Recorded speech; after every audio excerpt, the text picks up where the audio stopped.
സിനിമയായിരുന്നു first cinema.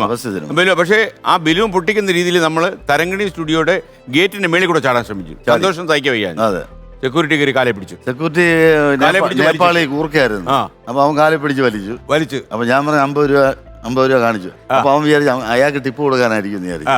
അപ്പൊ ആ 50 കാണിച്ചപ്പോ വിട്ടു, കാലിന്ന് വിട്ടു. നമ്മൾ ചാടി ഓടി. അല്ല, എനിക്ക് മനസ്സിലാത്ത നമുക്ക് സന്തോഷം ഒരു ഗേറ്റ് ചാടി അപ്പുറം ചാടുക എന്ന് പറഞ്ഞാൽ അതും തരംഗിണിയിൽ ഗേറ്റ് പൂട്ടിയിട്ടൊക്കെ. ഓ, അതുകൊണ്ടാണ് ചാടിയത്. ഇത് ഡബിങ് തീർന്നപ്പോ രാത്രി 11:30 അപ്പോഴത്തേക്ക് പൂട്ടി. അപ്പൊ പൂട്ടിയിട്ടൊക്കെ. അപ്പൊ ആണ് ചാടി വലിച്ചു താറയിട്ടു. ബൈജു ആയോധന കല വല്ലതും പഠിച്ചിട്ടുണ്ട്? എന്തൊക്കെയാ? കരാട്ടെ. ഞാൻ ആദ്യം അങ്ങനെ പേരുണ്ടത്, കരാട്ടെ സന്തോഷം. സ്കൂളിൽ പഠിക്കുമ്പോൾ ഞാൻ ഷോറൻട്രി എന്ന് പറയുന്ന ഒരു മാർഷൽ ആർട്സ് ഉണ്ടായിരുന്നു. അതിന്റെ മാസ്റ്റർ എന്ന് പറയുന്നത് കുപ്പുസ്വാമി, കേട്ട് കാണും. പുള്ളി ഇപ്പൊ ജീവിച്ചിരിപ്പില്ല. അവിടെ ഞാനൊരു 5-6 വർഷം കരാട്ടെ ക്ലാസ്സിൽ പോയിട്ടുണ്ടായിരുന്നു. അതുകൊണ്ട് പ്രയോജനം ചെയ്തു എപ്പോഴെങ്കിലും? പ്രയോജനത്തിന്റെ നമ്മളൊരു മാർഷൽ ആർട്സ് എന്നുള്ള രീതിയിൽ, ഒരു എക്സസൈസ് എന്നുള്ള രീതിയിലാണ് അന്ന് പഠിച്ചത്. അല്ല, നമ്മുടെ കായബലം കൂടുന്നല്ലാതെ. എനിക്കൊരു 16 വയസ്സിലൊക്കെ 6 പാക്ക് ഉണ്ടായിരുന്നു. 16 വയസ്സിൽ ഇപ്പോഴും ഉണ്ട്. പക്ഷെ എക്സ്റേ എടുത്ത് നോക്കണം. ഇപ്പൊ കാണാനില്ല. അത് കിടപ്പുണ്ട്. 6ാം ക്ലാസ്സിൽ പഠിക്കും 6 പാക്ക് ആയിരുന്നു. ഉണ്ട്. 6ാം ക്ലാസ്സിൽ പഠിക്കുമ്പോ അല്ല, 8-9 പഠിക്കുമ്പോ ഉണ്ടായിരുന്നു. അപ്പൊ ഈ ഉടുപ്പ് നോക്കി കാണിച്ച് പാക്ക് കാണിച്ച ആൾക്കാരെ വരട്ടുമായിരുന്നു. പണ്ടൊക്കെ വരട്ടുമായിരുന്നു. സ്കൂളിലൊക്കെ ഒരു ദാതായിരുന്നു. ചെറിയ ദാത. അത്യാവശ്യം കൂടെ ആളുണ്ടായിരുന്നു. ചെറുതായിട്ട്. ബൈജിന്റെ തോക്കുണ്ടായിരുന്നു അന്ന്. ലൈസൻസ് ഉണ്ടായിരുന്നു. സ്കൂളിൽ പഠിക്കുമ്പോ നോക്കില്ല. അല്ല, ഞാൻ ആൾക്കാരെ വരട്ടാൻ വേണ്ടി അല്ലേ. കാരണം ഞാൻ ഒരിക്കലേ ഒരു തോക്ക് വാങ്ങിക്കാൻ കാരണം വെച്ചാല് എന്റെ 1-2 സുഹൃത്തുക്കളുണ്ട് കോട്ടയത്തുള്ള. ബാബുജി എന്നൊക്കെ പറയുന്നു. വെള്ളാപ്പള്ളി ബാബുജി മരിച്ചുപോയി.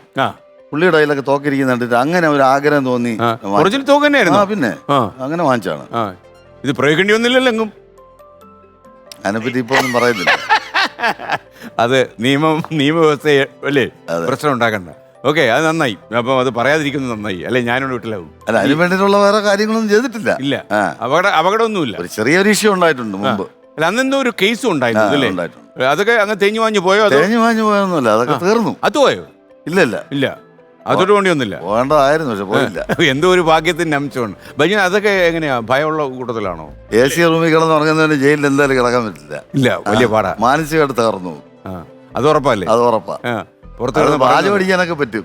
അങ്ങനെ വേണ്ടിയതിനകത്ത് പോയി കിടാ. അതൊക്കെ ചുമ്മാ ഒന്നും കിടക്കാനും പറ്റും. നടക്കില്ല. അത് പാടാ. ഒരു മര്യാദക്കല്ലേ അകത്ത് പോകും. അതെ, മര്യാദയിലേ അകത്ത് പോകും. അത് ആരായിരുന്നാലും. ട്രിവാൻഡ്രത്തെ ഗാംഗില് ഈ ജഗദീഷോടെ വന്നിരുന്നു. ജഗദീഷേട്ടൻ എന്റെ ഒരുപാട് സീനിയറാണ്. ഒരുപാട് സീനിയർ അല്ലേ? 10, 69, 70 അല്ലേ? അത്ര വയസ്സൊന്നും എനിക്കറിയത്തില്ല, പക്ഷെ ഒരുപാട് സീനിയറാണെന്ന് എനിക്കറിയാം.